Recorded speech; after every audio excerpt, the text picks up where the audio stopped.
Assalamualaikum warahmatullahi wabarakatuh. Saya Salsa Dewi Cayaningrum, mahasiswi Institut Agama Islam Negeri Kudus, Fakultas Tarbiyah, Prodi PGRI, kelas D semester 2. Video kali ini bertujuan untuk memenuhi tugas UAS mata kuliah pendidikan anak berkebutuhan khusus. Di dalam video ini saya akan menjelaskan tentang pengertian anak berkebutuhan khusus, deteksi dini anak berkebutuhan khusus, klasifikasi anak berkebutuhan khusus, dan penyebab anak berkebutuhan khusus. Yang pertama, saya akan menjelaskan tentang pengertian anak berkebutuhan khusus. Apa sih anak berkebutuhan khusus itu? Anak berkebutuhan khusus adalah anak dengan karakteristik khusus yang berbeda dengan anak pada umumnya, tanpa menunjukkan pada ketidakmampuan mental, emosi, atau fisik. Dan yang kedua, saya akan menjelaskan tentang deteksi dini anak berkebutuhan khusus. Deteksi dini anak berkebutuhan khusus adalah upaya penyaringan yang dilaksanakan secara komprehensif untuk menemukan penyimpangan tumbuh kembang dan mengetahui serta mengenal faktor resiko pada balita. Melalui deteksi dini dapat diketahui penyimpangan tumbuh kembang anak secara dini. Bagaimana sih kita bisa mengamati anak ABK secara dini itu? Kita bisa mengamati anak dini, anak itu bisa belajarkah, atau anak itu ada kelainan dalam sensorisnya atau indranya.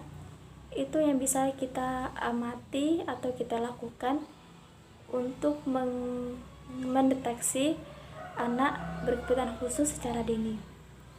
Dan yang ketiga, saya akan menjelaskan tentang klasifikasi anak berkebutuhan khusus.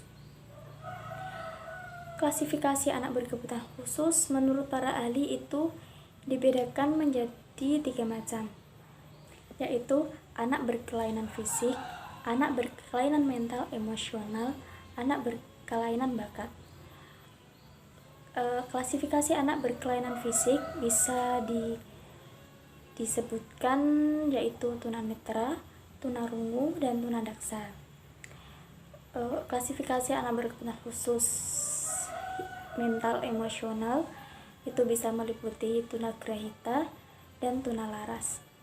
Klasifikasi anak berkebutuhan khusus berkelainan akademik bisa meliputi anak berbakat dan anak berkesulitan dalam belajar.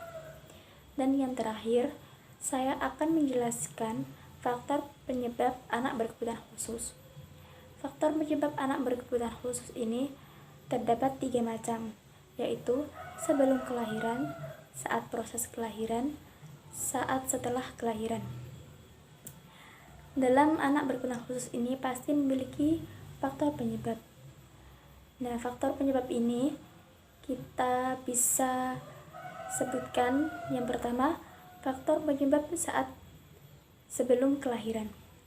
Adapun penyebabnya saat sebelum kelahiran itu adanya infeksi kehamilan, adanya gangguan genetika, yaitu kelainan kromosom atau transformasi, usia ibu hamil yang tidak sesuai dengan standarnya, adanya keracunan saat hamil, lahir secara prematur, dan kecelakaan. Dan faktor penyebab yang kedua yaitu faktor saat proses kelahiran. Beberapa penyebabnya adalah jadi saat proses kelahiran yang terlalu lama, kelahiran dengan alat bantu, kehamilan terlalu lama, bisa lebih dari 40 minggu, lahir sebelum waktunya atau disebut dengan prematur.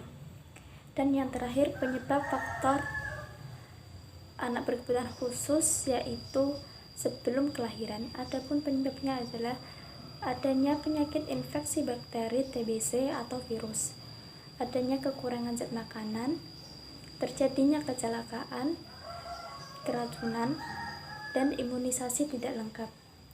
Itulah beberapa penjelasan yang bisa saya jelaskan. Apabila tidak memuaskan, mohon maaf sebesar-besarnya. Sekian dari saya.